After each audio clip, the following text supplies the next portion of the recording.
নমস্কার বন্ধুরা, মার রান্নাঘর। এই দেখুন পটল ভাজা হচ্ছে। গোটা পটল সুন্দর করে ছুলে নিয়ে তেলের উপর দিয়ে লাল লাল করে ভেজে নিতে হবে। পটল ভাবা আজকে আমাদের বাড়িতে হচ্ছে, পটল ভাবা। এখানে আছে আদা, রসুন, কাঁচা লঙ্কা, জিরে আর পোস্ত। এটা মা শিলপাটায় বেটে নিচ্ছে, বাটনাটা করে নিচ্ছে শিলপাটায়। দেখতে পাচ্ছেন বাটাটা করছে। আদা, রসুন, লঙ্কা, জিরে, পোস্ত, গরম মশলা ভালো করে বেটে নিচ্ছে।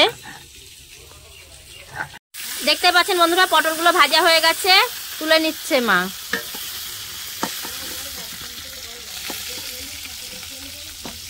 পটলগুলো এরকম লাল লাল করে একটু ভেজে নিতে হবে। আর এদিকে মশলাটাও বাটা হয়ে গেছে।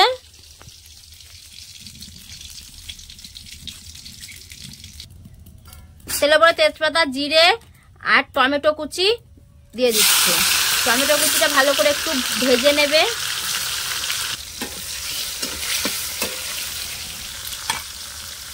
টমেটো কুচিটা ভাজা হয়ে গেছে, মশলা দিয়ে দেবে।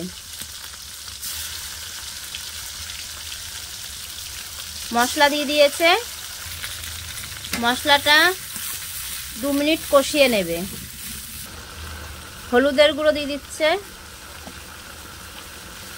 স্বাদ অনুযায়ী লবণ,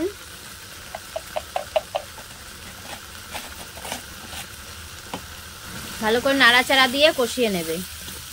কষাতে কষাতে যখন তেলটা ছেড়ে দেবে, পটলগুলো দিয়ে দেবে। মশলা কষানো হয়ে গেছে, মশলা থেকে তেল ছেড়ে দিয়েছে। ভাজা পটলগুলো দিয়ে দেবে। ভাজা পটলগুলো দিয়ে একটু নাড়াচাড়া দিয়ে নেবে। দিয়ে পরিমাণ মতন জল দিয়ে দেবে। পরিমাণ মতন জল দিয়ে দেবে।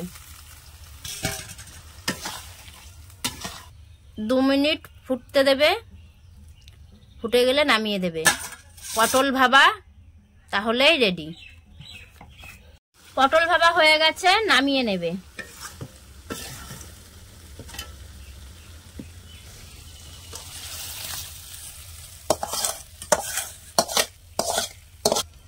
দেখতেই পাচ্ছেন পটল ভাবা রেডি।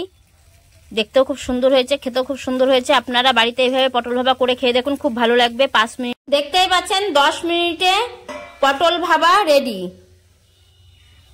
দেখতেও সুন্দর হয়েছে, খেতেও খুব সুন্দর হয়েছে। আপনারা এইভাবে বাড়িতে পটল ভাবা করে খেয়ে দেখুন, খুব ভালো লাগবে। পুরো ভিডিওটা দেখার জন্য ধন্যবাদ।